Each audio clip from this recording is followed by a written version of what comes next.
ತಾಯಿ ಅಂಬಿಕಾ ರಕ್ಷಣೆ ಅನಿವಾರ್ಯ. ಉಳಿಸು.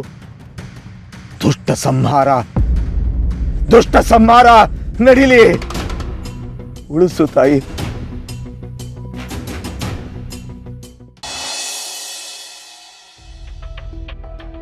ಶರತ್ ಅವರೇ, ಶ್ರಾದ್ದ ಕಾರ್ಯ ಇಲ್ಲಿಗೆ ಸಂಪೂರ್ಣ ಆಗಿದೆ. ಈ ಪಿಂಡನ ತೊಗೊಂಡೋಗಿ ನದಿಗೆ ಬಿಟ್ಬಿಡಿ. ಇದಾದಮೇಲೆ ಶ್ರಾದ್ದ ಸಂಪೂರ್ಣ ಆಗುತ್ತೆ. ಅಂಬಿಕವ್ರ ಆತ್ಮಕ್ಕೆ ಶಾಂತಿ ಸಿಗುತ್ತೆ. ಸರಿ ಅರ್ಚಕ್ರೆ.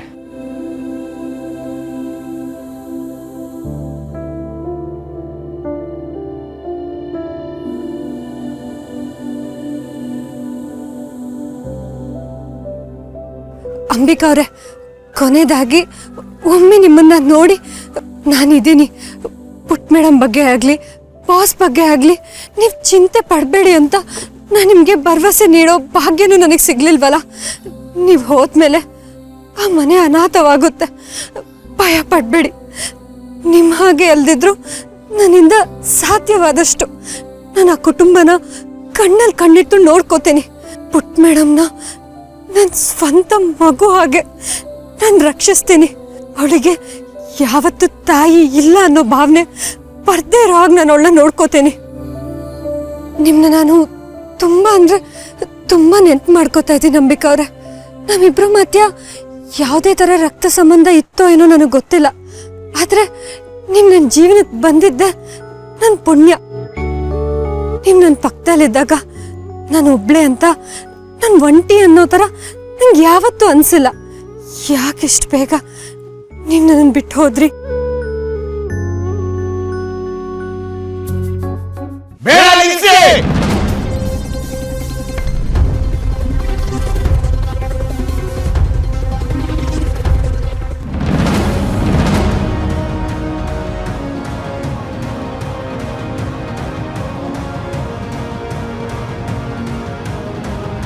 ನೀವಾ?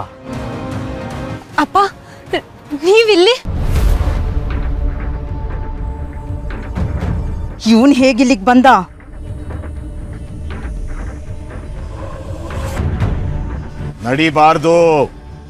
ನಡಿಬಾರ್ದು, ಸಲ್ಲದು, ಬೇಡ. ನಿಲ್ಸು, ಸಲ್ಲದು. ಅಪ್ಪ, ನೀನ್ ಎಲ್ಲಿ ಹೋಗಿದ್ದೆ? ನಿನ್ನ ಹುಡುಕಿ ಎಷ್ಟು ಸಾಕಾಗೋಯ್ತು ಗೊತ್ತಾ? ಅಲ್ಲ, ಇದ್ಕಿದ್ದಾಗೆ ಇಲ್ಲಿಗೆ ಯಾಕೆ ಬಂದಿದ್ಯಾ? ಈಗ ನೋಡಿದ್ರೆ ಶ್ರಾದ್ದಾಗೆ ಅಡ್ಡಿ ಮಾಡ್ತಿದ್ಯಲ್ಲ, ಯಾಕಪ್ಪ? ಛೇ, ಈ ಹುಚ್ಚ ಹೇಗ್ ತಪ್ಪಿಸ್ಕೊಂಡ್ ಬಂದ?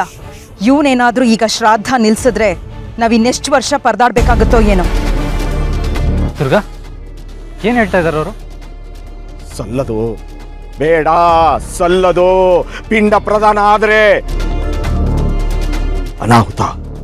ಅನಾಹುತ, ಘೋರ ಅನಾಹುತ. ಸಲ್ಲದು. ಬಾಸು, ಅಪ್ಪ ಏನ್ ಹೇಳ್ತಿದಾರೋ ಅದನ್ನ ಸ್ವಲ್ಪ ಕೇಳಿಸ್ಕೊಳ್ಳಿ. ಅವರು ಶ್ರಾದ್ದ ಮಾಡೋದು ಬೇಡ ಅಂತ ಹೇಳ್ತಿದ್ದಾರೆ ಅಂದ್ರೆ ಅದರಿಂದ ಏನೋ ಒಂದು ದೊಡ್ಡ ಕಾರಣ ಇರುತ್ತೆ.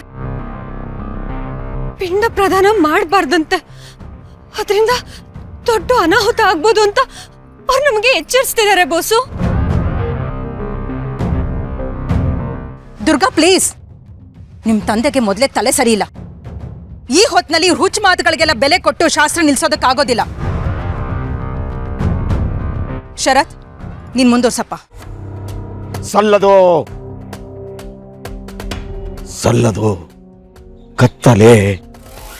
ಕತ್ತಲೆ ಆವರಿಸುತ್ತೆ. ಜೀವ, ಉಸಿರು, ಸಲ್ಲದು. ಇಲ್ಲ ಮೇಡಮ್, ನಮ್ಮಪ್ಪ ಹಾಗೆ ಸುಮ್ನೆ ಗಾಬರಿ ಆಗಲ್ಲ. ನೋಡಿ, ಅವ್ರ ಕಣ್ಣಲ್ಲಿ ಎಷ್ಟೊಂದು ಭಯ ಇದೆ. ಅವ್ರು ಸಲ್ಲದು ಅಂತ ಹೇಳ್ತಿದ್ದಾರೆ ಅಂದ್ರೆ ಈ ಪಿಂಡ ಪ್ರದಾನ ಮಾಡೋದ್ರಿಂದ ಮುಂದೇನೋ ದೊಡ್ಡ ಅಪಾಯ ಕಾದಿದೆ ಅಂತ ಅವ್ರು ನಮ್ಗೆ ಮುನ್ಸೂಚನೆ ಕೊಡ್ತಿದ್ದಾರೆ. ಬಾಸು, ದಯವಿಟ್ಟು ಇದನ್ನ ಇಲ್ಲಿಗೆ ನಿಲ್ಸ್ಬಿಡೋಣ. ಅಪ್ಪ ಹಾಗೆ ಸುಮ್ನೆ ಏನು ಹೇಳೋದಿಲ್ಲ. ಅವ್ರ ಮಾತಲ್ಲಿ ಒಂದು ಅರ್ಥ ಇರುತ್ತೆ ಬೋಸು. ಅಲ್ಲ, ಏನ್ ಅನಾಹುತ ಆಗುತ್ತೆ? ಈ ಪಿಂಡ ಬಿಟ್ರೆ ಅಂಬಿಕಾ ಆತ್ಮಕ್ಕೆ ಮುಕ್ತಿ ಸಿಗುತ್ತಲ್ವಾ? ಇದರಲ್ಲಿ ಏನು ಅಪಾಯ ಆಗುತ್ತೆ? ಮುಕ್ತಿ ಅಲ್ಲ, ಇದು ಮುಕ್ತಿ ಅಲ್ಲ, ಸಾವು. ಸಲ್ಲದು, ಸಲ್ಲದು. ಅನಾಹುತ, ಘೋರ ಅನಾಹುತ, ಪಿಂಡ ಪ್ರದಾನ, ರಕ್ತ ಚರಿತ. ಸಲ್ಲದು, ಬೇಡ. ಬಾಸು, ಅಪ್ಪ ಹೇಳ್ತಿರೋದನ್ನ ಕೇಳಿಸ್ಕೊಳ್ಳಿ. ಇದು ಮುಕ್ತಿ ನೀಡೋಂಥ ಕೆಲಸ ಅಲ್ವಂತೆ. ಇದೇ ವಿಷಯವಾಗಿ ಅಪ್ಪನ ಹತ್ರ ಮಾತಾಡ್ಬೇಕು ಅಂತ ನಾನು ಅವ್ರನ್ನ ಹುಡ್ಕೊಂಡು ಹೋಗಿದ್ದೆ. ಆದ್ರೆ ಅವಾಗ ನನಗವ್ರು ಸಿಗ್ಲಿಲ್ಲ. ತಡ ಆಗಿದ್ರು ಸರಿಯಾದ ಸಮಯಕ್ಕೆ ಇಲ್ಲಿಗೆ ಬಂದಿದ್ದಾರೆ. ಅವ್ರ ಮಾತು ಒಗ್ಟಾಗಿರ್ಬೋದು, ನಾನು ಒಪ್ಕೋತೀನಿ. ಆದ್ರೆ ಅವ್ರ ಮಾತಿನ ಹಿಂದೆ ಒಂದು ಘೋರ ಸತ್ಯ ಇರುತ್ತೆ ಬಾಸು. ದಯವಿಟ್ಟು ನನ್ನ ಮಾತನ್ನ ಅರ್ಥ ಮಾಡ್ಕೊಳ್ಳಿ. ಅಪ್ಪ, ಅಮ್ಮಂಗೆ ಅಪಾಯ ಆಗುತ್ತೆ ಅಂದ್ರೆ ಇದನ್ನ ನಿಲ್ಸೋಣ ಅಪ್ಪ.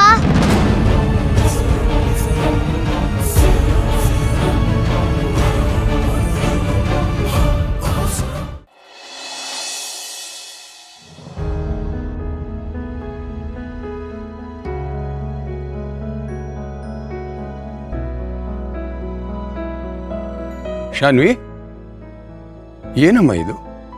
ಈ ಹಳೆ ಸೂಟ್ ಕೇಸ್ನ ಯಾಕೆ ತೆಗೆದೆ? ಅಪ್ಪ, ಇದು ಅಂಬಿಕಾ ಅತ್ತಿಗೆ ವಸ್ತುಗಳು. ಇವತ್ತು ಅಂಬಿಕಾ ಅತ್ತಿಗೆ ಶ್ರಾದ್ದ.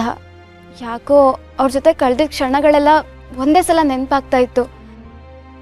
ಮನ್ಸಿಗೆ ತುಂಬ ಬೇಜಾರಾಯಿತು. ಅದಕ್ಕೆ ಅವ್ರ ವಸ್ತುಗಳನ್ನೆಲ್ಲ ಒಂದ್ಸಲ ನೋಡೋಣ ಅಂತ ತೆಗೆದೆ.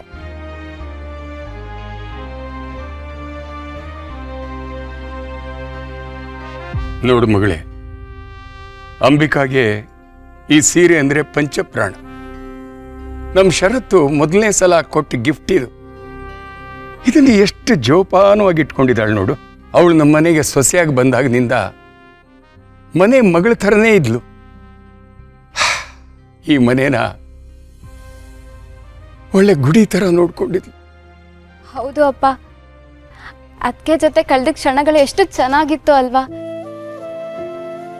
ಅಪ್ಪ, ಈ ಸೀರೆ ನೋಡು.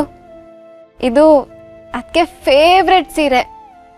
ಒಂದ್ಸಲ ಇದನ್ನ ನನಗೆ ಹಾಕ್ಸಿ ಟ್ರೆಡಿಷ್ನಲ್ ಆಗಿ ರೆಡಿ ಮಾಡಿಸಿ ಕಾಲೇಜಿಗೆ ಕಳ್ಸಿದ್ರು. ಕಾಲೇಜಲ್ಲಿ ಎಲ್ರೂ ಕಣ್ಣು ನನ್ನ ಮೇಲೆ ಇತ್ತು ಅಂತ ಹೇಳಿದ್ದೆ, ನೆನ್ಪಿದ್ಯಾ? ಅದನ್ನು ಮರೆಯೋಕ್ಕಾಗತ್ತಾ? ಆವಾಗ ನಿನಗೆ ದೃಷ್ಟಿಯಾಗಿ 2 ದಿವಸ ಜ್ವರ ಬಂದ್ಬಿಟ್ಟಿತ್ತು. ಆಗ ನಿನ್ನ ಅತ್ತಿಗೆ ಕಣ್ಣೀರನ್ನ ತಡೆಯೋದಕ್ಕೆ ಶರತ್ತು, ನಾನು, ನೀನು 3 ಜನನು ಪಟ್ಟ ಅವಸ್ಥೆನ ಇವಾಗ ನೆನೆಸ್ಕೊಂಡ್ರೆ ಈಗಲೂ ನಗು ಬರ್ತಾ ಇರುತ್ತೆ. ಜ್ವರ ಬಂದಿದ್ದು ನಿನಗೆ, ನರಳಿದ್ದು ನಿನ್ನ ಅತ್ತಿಗೆ. ಓ ಅಪ್ಪ, ಅವ್ರ ಜೊತೆ ಅಡುಗೆ ಮಾಡೋದು, ಹರಟೆ ಹೊಡಿಯೋದು, ಅವ್ರ ಮನೇಲಿದ್ರೆ ಮನೆ ಪೂರ್ತಿ ಲವಲವಿಕೆಯಿಂದ ಇರ್ತಿತ್ತು. ಈಗಲೂ ಅದಕ್ಕೆ ನಾನು ನೆನೆಸ್ಕೊಂಡ್ರೆ ಕಣ್ಣಲ್ಲಿ ನೀರು ಬಂದ್ಬಿಡತ್ತೆ ಅಪ್ಪ.